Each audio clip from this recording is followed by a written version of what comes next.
প্রথমেই বলে রাখি, আপনি যখন আমার চিঠিটা পড়বেন, তখন আমি আর কাশিফ আর আপনার শহরে উপস্থিত নেই। আমি মনে করি এতে আপনার চেয়ে বড় সুবিধা আর কারো হয়নি। আপনি তো এটাই চেয়েছিলেন যে আপনি নিজের মতো থাকবেন, যেখানে আপনাকে বিরক্ত করার মতো আর কেউ থাকবে না। আপনি আপনার পছন্দের মানুষের সাথে সুখে সংসার করতে পারবেন। এতে আপনার কোনো দোষ নেই, সব দোষ আমার। কারণ নিশ্চয়ই এই ৭ বছরে আমি আপনাকে ঠিকমতো ভালোবাসতে, আগলে রাখতে পারিনি, আপনার মানসিক শান্তি হতে পারিনি। কিন্তু বিশ্বাস করুন, আমি যথেষ্ট চেষ্টা করেছিলাম। আমি চেষ্টা করেছিলাম আপনাকে মন দিয়ে ভালোবাসার। যাই হোক, এখন যেহেতু আপনি নতুন জীবন শুরু করতে যাচ্ছেন, আমি আপনাকে কিভাবে আটকাই? আর আপনি যেহেতু একটা বউ থাকতে আবারও বিয়ে করার কথা ভাবতে পারেছেন, তাহলে নিশ্চয়ই আপনি সব কিছু ভেবে সিদ্ধান্ত নিয়েছেন না? আমি আপনাকে অনেকবার বোঝানোর পরও আপনি আপনার সিদ্ধান্ত বদলাননি। উল্টো আমরা আপনার কাছে বিরক্তকর হয়ে গেছি। স্ত্রী সন্তানের প্রতি দায়িত্ববোধের ঊর্ধ্বে গিয়ে বড় হয়ে গিয়েছে আপনার বন্ধুত্ব আর বাবার ঋণ প্রতিশোধ করার দায়িত্ব। আর আমরাই বা এতে বাধা হই কিভাবে বলুন? এখন মূল কথায় আসি। আমি যেভাবে আপনার সিদ্ধান্তকে আপনার ওপর ছেড়ে দিয়ে আপনার সিদ্ধান্ত এক কথায় মেনে নিলাম, আমি আশা রাখছি যে আপনিও এর ব্যতিক্রম করবেন না। আমরা আপনার জীবন থেকে চিরতরে চলে গেছি। আর আপনার শরীরে যদি একটুও চক্ষু লজ্জা থেকে থাকে, তাহলে আমাদের মোটেও খোঁজার চেষ্টা করবেন না। আর খুঁজেও লাভ নেই। আমাদের মনে এখন আপনার আর কোনো জায়গা নেই। আর খবরদার, এত কিছু ছেড়ে দিলেও কাশিফকে আমি কোনোদিনও ছাড়ব না। ও আমার, শুধুমাত্র আমার। তাই অন্য কারো কুনজর আমি ওর ওপর পড়তে দেব না। ওকে আমার থেকে কেড়ে নেওয়ার চেষ্টা করলে আমি যে কাউকে ধ্বংস করে দিতে পারি, এটা মাথায় রাখবেন। আর আব্বু আম্মুকে আমার সালাম দেবেন। তাদের বলে দেবেন যে আপনার সাথে সাথে তাদের ইচ্ছাও পূর্ণ হয়েছে। দীর্ঘ ৭ বছর আমাদের ভরণ পোষণের জন্য আপনার প্রতি আমি সারা জীবন কৃতজ্ঞ থাকব। এই ৭ বছরে আপনার দেওয়া সব কিছু আমি রেখে গিয়েছি, আর সাথেই বিয়ের গহনাগুলো। ওগুলো কাঙ্ক্ষিত মানুষের কাছেই শোভা পায়। যাই হোক, অনেক কিছু বলে ফেললাম, আপনার অনেক মূল্যবান সময় নষ্ট করলাম, তার জন্য ক্ষমা প্রার্থী। আপনার নতুন জীবনের জন্য অনেক অনেক শুভকামনা। আর সময় হলে ডিভোর্স পেপারও আপনার কাছে চলে যাবে। সেই বিষয়ে একদম নিশ্চিন্ত থাকবেন। এটি আপনার কেউ না। কারিব চিঠিটা পড়ে হতবাক হয়ে যায়। এমন ভুল ও কি করে করতে পারলো?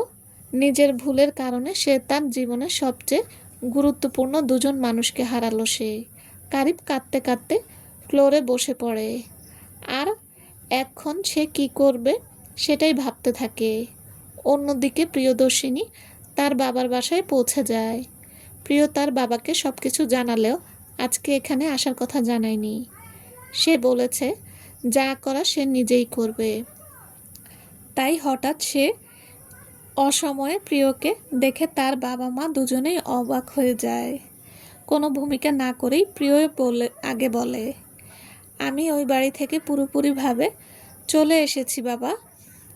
আমি আর কখনো যাব না। বলতে বলতে তার চোখ দিয়ে অশ্রু গড়িয়ে পড়ে। পলাশ সাহেব মেয়ের মাথায় হাতে বুলিয়ে বলে, খুব ভালো করেছিস মা।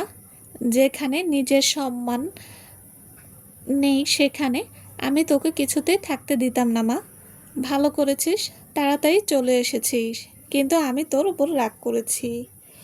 তুই কেন আসার আগে আমাকে জানালি না? আমি কি নিয়ে আসতাম না তোদেরকে? এই রাতে একা একা আসাটা তোর মোটেও ঠিক হয়নি। প্রিয় বাবা, আমার মাথা কাজ করছিল না, তাই কিছু বলার সময় পাইনি। এমন সময় প্রিয়র মা হোসনারা বেগম প্রিয়র কোল থেকে কাশিফকে নিজের কোলে নিয়ে পলাশ সাহেবকে বলে, দাঁড়িয়ে আছো কেন? ওদেরকে ঘুরে ঢুকতে দাও। কত দূর থেকে জার্নি করে এসেছে।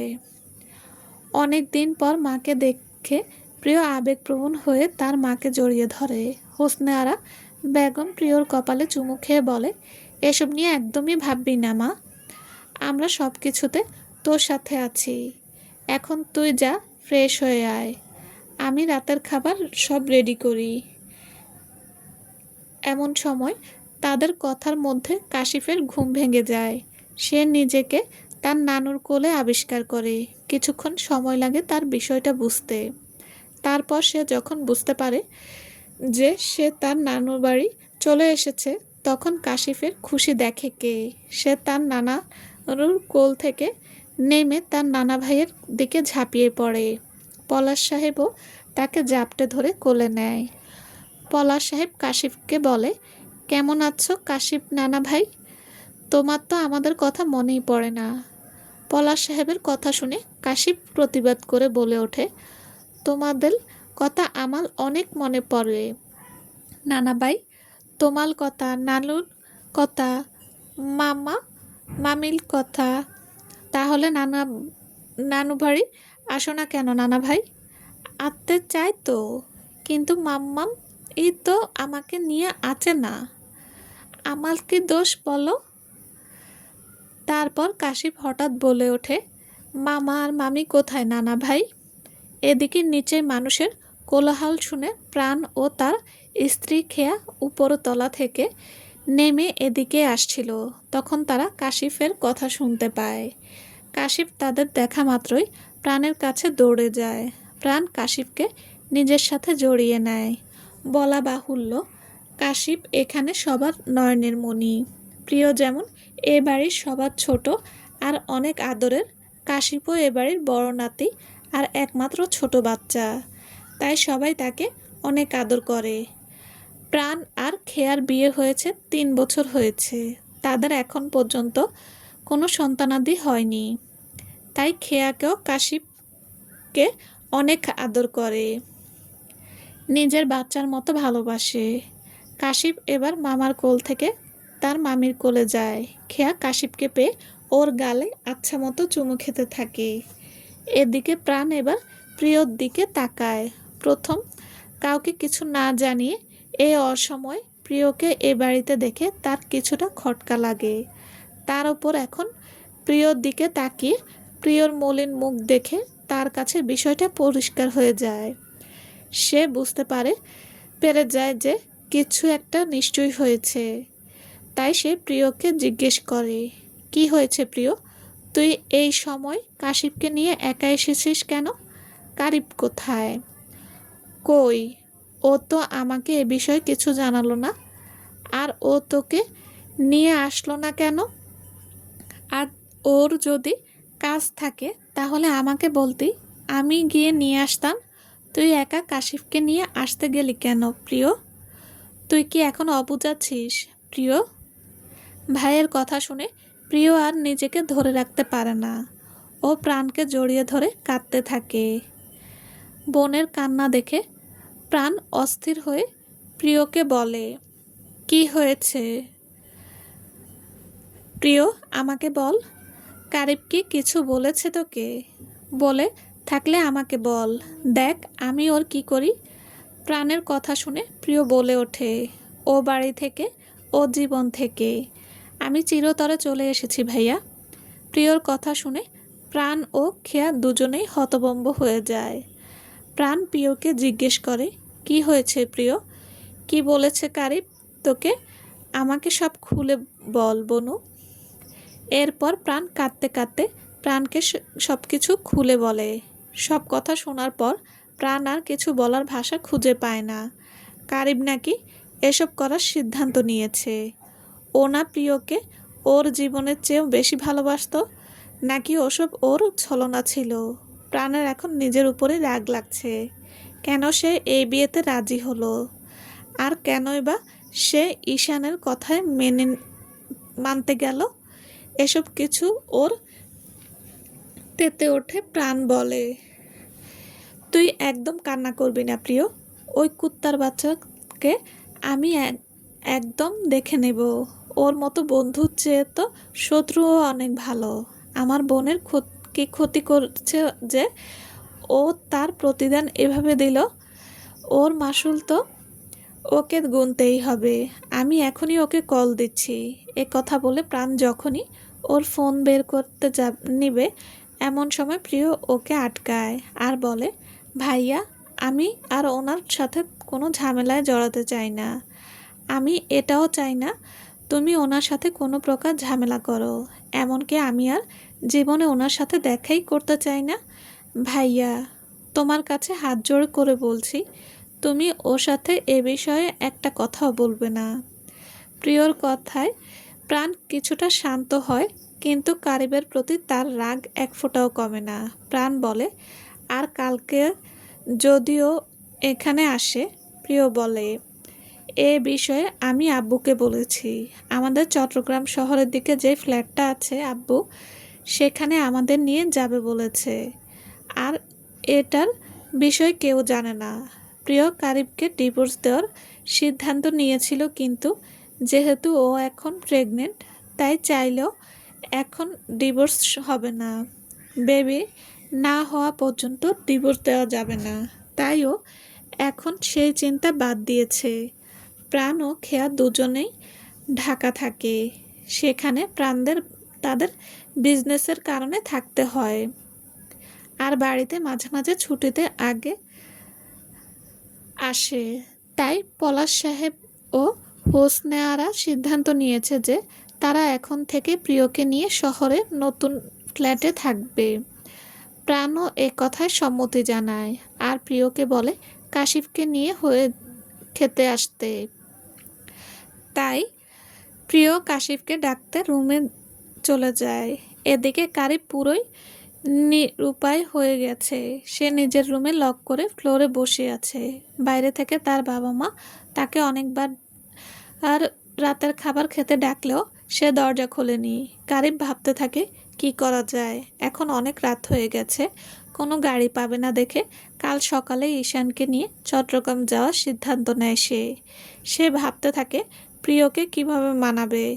প্রিয় কি মানবে তার কথা, শুনবে তার কথা, বিশ্বাস করবে তাকে আগের মতো। সে যেভাবেই হোক কালকে সকালে ঈশানকে নিয়ে প্রিয়র বাড়িতে গিয়ে মানিয়ে আনবেই তাকে। এসব ভাবতে ভাবতেই কারিব ফ্লোরে শুয়ে পড়ে। খাটের নিচে চোখ গেলে সেখানে সে একটা কাগজ দেখতে পায়। কারিব সেটা নিজের হাতে তুলে নিয়ে দেখতে পায় এটা একটা মেডিকেল রিপোর্ট। কারিব দ্রুত গতিতে মেডিকেল রিপোর্টটা খুলে কারিব উপরে বড় বড় করে ডক্টরের নাম দেখতে পায়, ডক্টর নাসরিন সুলতানা। এটা তো সেই ডক্টর যার কাছে কাশিফ পেটে থাকতে সে প্রিয়কে নিয়ে যেত রেগুলার চেক আপের জন্য। তাই সে দ্রুত রিপোর্টটা পড়ে পেশেন্টের নামের জায়গায় প্রিয়দর্শিনী জামান প্রিয় এই নামটা দেখতে পেয়ে কারিবের আত্মা কেঁপে ওঠে। রিপোর্টে স্পষ্টভাবে বলা আছে যে প্রিয়দর্শিনী 1.5 মাসের প্রেগনেন্ট। রিপোর্টটা দেখে কারিব খুশি হবে নাকি কাঁদবে সে কিছুই বুঝতে পারে না। হঠাৎ করেই সে অনেক খুশি হয়ে ওঠে এ ভেবে যে সে আবারও বাবা হতে যাচ্ছে। 5 বছর আগে একবার এরকম অসম্ভব সুন্দর একটা অনুভূতির সাক্ষাৎ পেয়েছিল সে। 5 বছর পর আবারও একই অনুভূতির সম্মুখীন হয়ে কারিব আবেগে আপ্লুত হয়ে পড়ে, কিন্তু তীব্র একটা বেদনায় কারিবের এক খুশিটুকু ম্লান হয়ে পড়ে। সে আবার বাবা হতে চলেছে এ অসম্ভব খুশির সংবাদটা প্রিয় তাকে জানায়নি। প্রিয় এ খবর তাকে জানায়নি। কেন জানায়নি তাকে? সে কি এতই পাপ করে ফেলেছে? তার কোনো ভুলের কারণে সে এখন তিনটা মানুষকে হারাতে চলেছে। বাবা হওয়ার সংবাদটা পাওয়ারও অধিকার নেই তার। সে আবারও বাবা হবে, আবারও ছোট্ট একটা বাবু তার ঘর আলো করে আসবে। এ ভেবে সে খুশি হয়ে রুম থেকে বের হয়। ড্রয়িং রুমে কবির সাহেব আর কাকুলি বেগম কারিবের জন্য অপেক্ষা করছিল। হঠাৎ কারিবকে খুশি হয়ে তাদের দিকে আসতে দেখে তারা কৌতূহল নিয়ে তাকায়। তাদের একসাথে দেখে কারিব খুশিতে বলে ওঠে, জানো বাবা, প্রিয় প্রেগনেন্ট। আমি আবারও বাবা হতে চলেছি। আমাদের ঘরে একটা ছোট্ট বেবি আসতে চলেছে। এই সংবাদটা শোনার সাথে সাথে কবির হোসেন ও কাকুলি বেগম দুজনেই অনেক খুশি হয়। তাদের বাড়ি আলো করে দ্বিতীয়বারের মতো কেউ আসতে চলেছে, কিন্তু তার আগেই তাদের ভুল সিদ্ধান্তের কারণে কেউ এখন আর তাদের কাছে নেই। কারিব বলে ওঠে, আমি কালকে চট্টগ্রামে যাচ্ছি বাবা। আমি প্রিয় আর কাশিফকে ফিরিয়ে আনতে যাচ্ছি। আমি শিওর যে ওরা কাশিফের নানা বাড়িই আছে। কালকে সকালেই আমি রওনা হব। তখনই কাকুলি বেগম বলে ওঠে, তাহলে সামিরাদের কি জবাব দেব বাবা? এ কথা শোনা মাত্রই কারিব বিরক্ত কণ্ঠে বলে ওঠে, এই বিষয়ে এখন আমি একটা কথাও শুনতে চাচ্ছি না মা। আমাকে এখন এই বিষয় বলে মোটেও বিরক্ত করবে না। এ কথা বলেই কারিব দ্রুত পায়ে রুমে ঢুকে তার রুমে দরজা আটকে দেয়। রুমে এসে কারিব ঈশানকে কল দেয়। সে জানে এই খবর শুনলে ঈশান শুনলে তাকে অনেক রাগারাগি করবে, কারণ প্রিয়কে সে একদম নিজের ছোট বোনের মতো দেখে। তাই রাগারাগি করাটা স্বাভাবিক। কিন্তু এই মুহূর্তে একমাত্র ঈশানই কারিবকে সাহায্য করতে পারে। কল ধরেই ঈশান বলে, তুই আমাকে কল দিয়েছিস কেন? তোকে না আমার সাথে কথা বলতে নিষেধ করেছি? তারপরও কল দিয়েছিস কেন? ঈশানের কথায় শুনে কারিবের আরও অসহায় বোধ হয়। সে কাঁপা কাঁপা গলায় ঈশানকে বলে, প্রিয় চলে গেছে ঈশান। আমার জীবন থেকে ওকে আর কাশিফকে আমি হারিয়ে ফেলেছি ঈশান।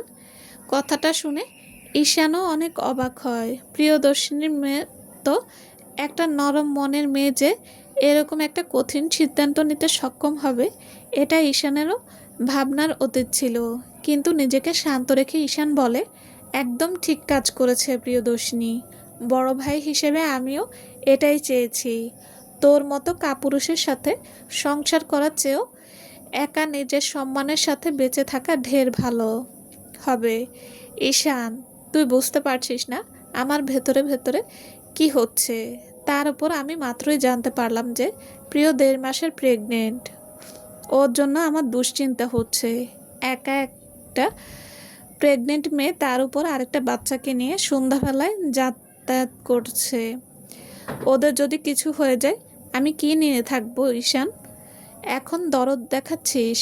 বাহ, আরেকটা মেয়েকে বিয়ে করার কথা ভাবার সময় এই কথা মনে পড়েনি, এখন বলতে আসছিস? আর তোর বউ প্রেগনেন্ট, তুই আজকে জানবি কেন? বউয়ের প্রতি কোনো খেয়াল আছে তোর? যদি থাকতো তাহলে আগে জানতে পারতি। এ কতটা অবহেলা করেছিস তুই ওকে যে ও একা একা ডক্টরের কাছে যেতে বাধ্য হয়? উত্তর দে। আমি সত্যি কিছু বুঝতে পারিনি ঈশান। প্রিয় আমাকে কিছুই জানতে দেয়নি এই বিষয়ে। আর বিগত কয়েকদিন যাবৎ আমি আমার অফিসের কাজে অনেক ব্যস্ত ছিলাম, তাই ওদের খেয়াল রাখতে পারিনি। আমি ভুল করেছি, এটা আমি স্বীকার করি ঈশান। অফিসের কারণে ওদের সময় দিতে পারিসনি নাকি তখন বিয়ে করার ধান্দায় ছিলি? তোর সাথে আমার আর একটা কথাও বলতে ইচ্ছে করছে না কারিব। তুই কল কাট। তোর কাছে সাহায্য চাইতে আমি তোকে কল দিয়েছি ঈশান। প্লিজ আমার কথাটা রাখ। সরি কারিব, এ বিষয়ে আমি আর তোকে কোনো সাহায্য করতে পারবো না। এমনিতেই আগেরবার তোকে সাহায্য করার জন্য আমার নিজেকে অপরাধী মনে হচ্ছে বারবার। আবার একই অপরাধ আমি করতে পারবো না। ঈশান, প্লিজ শোন আমার কথা। আমার সাথে একটু চট্টগ্রাম চল কালকে। প্লিজ ঈশান, একা একা আমি প্রাণের সামনে দাঁড়াতে পারবো না। প্রিয়কে যে করেই হোক আমার কাছে ফিরিয়ে আনতে হবে। ওদের ছাড়া আমি মরে যাব ঈশান। এরপরও ঈশান রাজি না হলে কারিব ওকে আত্মহত্যার হুমকি দেয়। যতই হোক বন্ধু বলে কথা, তাই ঈশান ওকে একটা শেষ সুযোগ দিতে ওর সাথে যাওয়ার জন্য রাজি হয়। এদিকে প্রিয় ফ্রেশ হওয়ার জন্য রুমে আসতেই তার গা গুলিয়ে ওঠে।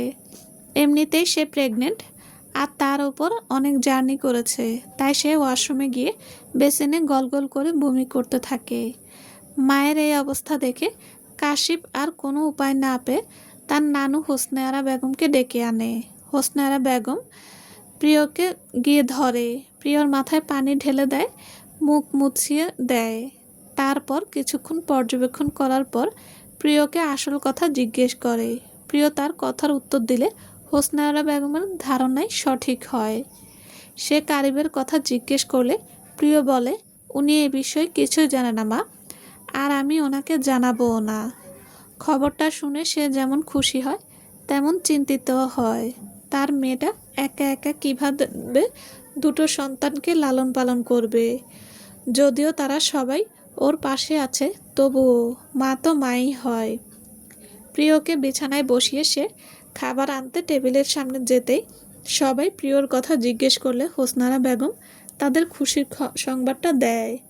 খবরটা শুনে সবাই অনেক খুশি হয়, বিশেষ করে পলাশ সাহেব ও প্রাণ। ওরা খুশি হয়ে প্রিয়র কাছে যেতে চাইলে হোসনারা বেগম তাদের বাধা দেয়, বলে, মেয়েটা অনেক ক্লান্ত, ওকে এখন একটু একা থাকতে দাও। ভোর হতেই প্রিয়কে দেওয়া কথা মতো পলাশ সাহেব ও হোসনারা বেগম তাদের সব কিছু গুছিয়ে নেয়। এদিকে প্রিয় নিজের আর কাশিফের সব কিছু গুছিয়ে নেয় এবং সকালের খাবার খাওয়ার পর 11টার নাগাদ তারা তাদের ফ্ল্যাটের উদ্দেশ্যে রওনা দেয়। প্রাণ ও খেয়া তাদের সাথে গিয়ে সব কিছু গুছিয়ে দিয়েছে। আজকে তারা তাদের বাড়ি ফিরে যাবে, আর সেখান থেকে তারা আবার ঢাকা ফিরে যাবে।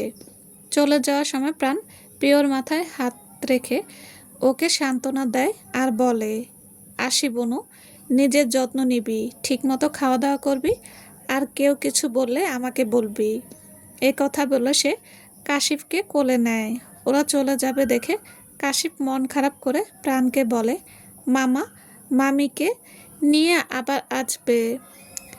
কাশিফ কিন্তু তোমাদের জন্য অপেক্ষা করবে। হ্যাঁ বাবা, আমরা খুব দ্রুত আবার আসব আমাদের কাশিফ সোনাকে দেখতে। এদিকে সারা রাত না ঘুমিয়ে থেকে সকালে কারিবের ঘুম থেকে উঠতে দেরি হয়ে যায়। সে ঈশান ডাকে ঘুম থেকে উঠে দেখে 10টা বেজে। সে কিভাবে এতক্ষণ ঘুমাতে পারলো তাই সে কোনো মতে ঈশানকে নিয়ে রওনা দেয় চট্টগ্রাম প্রিয়দর্শিনীর বাড়ির উদ্দেশ্যে। রাস্তায় ঈশান ওর সাথে একটা কথাও বলে না। কারিবা ঈশান যখন প্রিয়দের বাড়ির সামনে পৌঁছায় তখন প্রায় দুপুর হয়ে গিয়েছে। কারিব দরজার সামনে দাঁড়িয়ে হালকা ইতস্তত করছে। শেষমেশ ঈশানের ধমক খাওয়ার পর বুকের মধ্যে সাহস সঞ্চয় করে কলিং বেল বাজায়। ওদিকে প্রাণ তখন ড্রয়িং রুমে টিভি দেখছিল, তাই সে খেয়াকে দরজা খুলতে বলে। খেয়া দরজা খুললেই সে কারিব আর ঈশানকে দাঁড়ানো দেখতে পায়। কারিব খেয়াকে দেখে সোজা জিজ্ঞেস করে, ভাবি, প্রিয় আর কাশিফ কোথায়? ওরা সুস্থ আছে তো? খেয়া এর কোনো উত্তর দিতে পারে না, তাই ভদ্রতার খাতিরে সে তাদের ভেতরে আসতে বলে। এদিকে কথার শব্দ শুনে প্রাণ ওদিকে তাকিয়ে কারিব আর ঈশানকে দেখে ভেতরে ঢুকতে দেখে রাগে তার শরীর সকল রক্তবিন্দু ফুটতে শুরু করে। সে রেগে গিয়ে খেয়াকে বলে, খেয়া, কোন সাহসে তুমি ওই কুত্তার বাচ্চাকে আমাদের বাড়িতে ঢুকতে দিয়েছ? খেয়া ভয় পেয়ে চুপ করে থাকে। কারিব প্রাণকে বোঝানোর উদ্দেশ্য এগিয়ে গিয়ে প্রাণকে বলে, প্লিজ প্রাণ, প্রিয় কোথায় বল, আমাকে প্রিয়র সাথে একবার দেখা করতে দে। কারিবের মুখে প্রিয়র কথা শুনে প্রাণ আর নিজেকে ধরে রাখতে পারে না। সে নিজের সব শক্তি দিয়ে কারিবের মুখে দুটো ঘুষি বসিয়ে দেয়। সাথে সাথে কারিবের নাক দিয়ে রক্ত পড়তে শুরু করে। ঘটনার অস্বাভাবিকতা দেখে ঈশান দ্রুত প্রাণকে আটকায়, যার কারণে তাকেও একটা ঘুষি খেতে হয়। প্রাণ ঈশানকে বলে, ঈশান, তুই তোর নির্লজ্জ বন্ধুকে নিয়ে এক্ষুনি এখান থেকে বেরিয়ে যা, নয়তো আজকে আমি ওকে মেরেও ফেলতে পারি। তাই বলছি, ভালো ভালো বেরিয়ে যা। কিন্তু কারিব প্রাণের কথা শোনে না। সে প্রাণকে বলে, মারার হলে আরও মার প্রাণ, তবুও আমাকে প্রিয় আর কাশিফের সাথে দেখা করতে দে। আমি তোর পায়ে পড়ি প্রাণ, প্লিজ আমাকে আমার প্রিয়র সাথে দেখা করতে দে। কারিবের কথা শুনে প্রাণের গা জ্বলে ওঠে। সে বলে, কেন এখন আমার বোনের সাথে কথা মনে পড়লো বুঝি? কেন? তোর সামিরা কোথায়? ওর কলের ভেতর গিয়ে বসে থাক, তোকে আর প্রিয়র দরকার নেই। আর একটা কথা, প্রিয় আর কাশিফ কেউই এখানে নেই। ও দূরে চলে গেছে যাতে তোর সাথে আর জীবনেও ওর আর দেখা না হয়। ও তোর মুখও দেখতে চায় না। এ কথা শুনে কারিবের মাথায় আকাশ ভেঙে পড়ে। সে হঠাৎ মাটিতে বসে পড়ে। ও বলে ওঠে, এটা হতে পারে না প্রিয়। তুমি এভাবে হারিয়ে যেতে পারো না কাশিপকে নিয়ে। তাছাড়া আমি কি আমার অনাগত সন্তানকে দেখতে পাবো না কখনো? এ কথা শুনে প্রাণ আরও রেগে যায়। ও বলে, তুই জানলি কিভাবে এ খবর? তুই তো প্রিয়র কোনো খেয়ালই রাখিসনি। আমার বোনটা একা একা ডক্টর পর্যন্ত দেখিয়েছে। এখন সন্তান তোর হয়ে গেল। হাসালি তুই আমাকে। এদিকে কারিব প্রিয় ও তার সন্তানের কোথায় মনে করে অঝোর ধারায় কাঁদতে থাকে। খেয়ার এখনো খারাপ লাগছে কারিবকে এভাবে দেখে। ওদিকে প্রাণ বলে ওঠে, এখনই এই মুহূর্তে তুই আমার বাড়ি থেকে বেরিয়ে যাবি কারিব, নইলে আমি ভুলে যাব যে কেউ এককালে আমরা বন্ধু ছিলাম। এ কথা বলে কারিব না চাওয়া সত্ত্বেও প্রাণ, ঈশান আর কারিবকে বাড়ি থেকে বের করে দরজা লাগিয়ে দেয়। কারিব তবুও দরজার সামনে দাঁড়িয়ে থাকলে ঈশান ওকে জোর করে গাড়িতে উঠায়। ওদিকে এসব কথা কোনোভাবে জানতে পেরে সামিরা কারিবের ফোনে বারবার কল দিয়ে যাচ্ছে। চলবে। আসসালামু আলাইকুম। গল্পটা কেমন লেগেছে প্লিজ জানাবেন। আর হ্যাঁ, অবশ্যই লাইক কমেন্ট করবেন। সবাই ভালো থাকবেন। আল্লাহ হাফেজ।